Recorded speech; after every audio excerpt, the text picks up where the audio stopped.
Aynan shu shirinlik oshqozoningizni rom qiladi.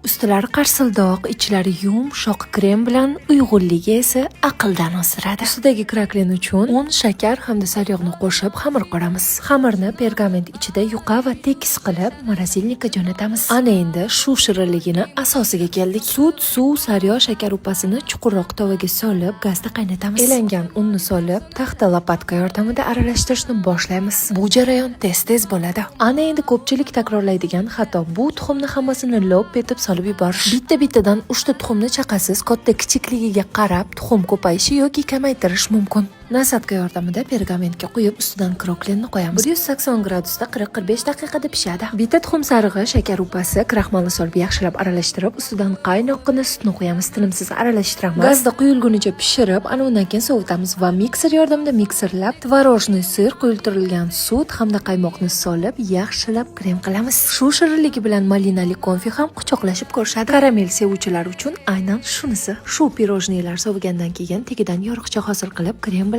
to'yintiramiz. Ichiga mazali konfi yoki iriskadan foydalanishingiz mumkin. Siz yegan shularingiz ichida shu eng mazalisi bo'ladi.